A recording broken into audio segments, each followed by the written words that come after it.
राधे राधे दर्शकों, आपका स्वागत है भक्ति कहानियों में। आज मैं आपके लिए सत्यनारायण भगवान की कथा लेकर आई हूँ, तो चलिए शुरू करते हैं। एक बार की बात है कि सनकादिक ऋषि महर्षि सूत के आश्रम में पहुँचे। महर्षि सूत से प्रश्न करते हुए ऋषि पूछते हैं कि लौकिक कष्ट, सांसारिक दुखों व कष्टों से मुक्ति पाने के लिए सरल उपाय क्या है। महर्षि सूत जी सनकादिक ऋषि को बताते हैं कि यह प्रश्न नारद मुनि जी ने भगवान विष्णु से किया था। नारद मुनि को सांसारिक दुखों से मुक्ति का सरल उपाय बताते हुए कहा था कि वह उपाय सत्यनारायण व्रत है। भगवान विष्णु ने सत्यनारायण का अर्थ सत्याचरण, सत्याग्रह, सत्यनिष्ठ बताया। इस संसार में सुख और समृद्धि की प्राप्ति सत्याचरण द्वारा ही की जा सकती है। सत्य ही ईश्वर को पाने का सर्वोत्तम मार्ग है। इसकी कथा इस प्रकार है। एक बार नारद जी भगवान श्री हरि के पास पहुंचकर उनकी स्तुति करने लगे।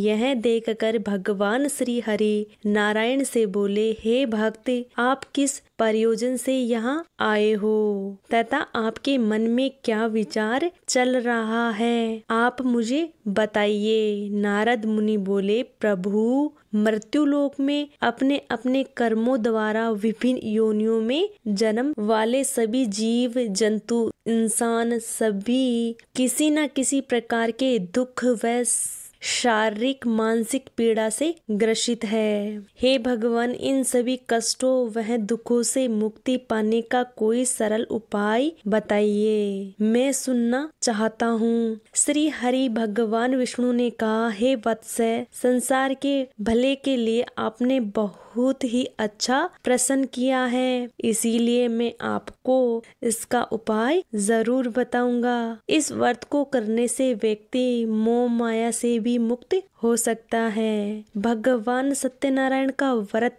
स्वर्ग और मृत्युलोक में एक महान पुण्य व्रत है। इसके स्नेह के कारण मैं आपसे कह रहा हूँ। विधि विधान से भगवान सत्यनारायण का व्रत करके मनुष्य शीघ्र ही सुख समृद्धि परलोक में भी मोक्ष की प्राप्ति कर सकता है। भगवान श्री हरि विष्णु की बातें सुनकर नारद मुनि बोले, प्रभु, इस व्रत को करने से क्या फल मिलता है, इसका विधान क्या है तथा इस व्रत को किसने किया, यह सब आप विस्तार से बताइए, मेरी सुनने की इच्छा है। श्री हरि विष्णु ने कहा, यह सत्यनारायण व्रत दुख, शारीरिक मानसिक शोक आदि का शमन करने वाला है। वह धन धान्य की वृद्धि करता है और सौभाग्य को अखंड रखता है और संतान की प्राप्ति के लिए भी यह व्रत करते हैं। ब्राह्मणों सहित बंधुओं को भी भोजन कराया जाता है। इसके बाद स्वयं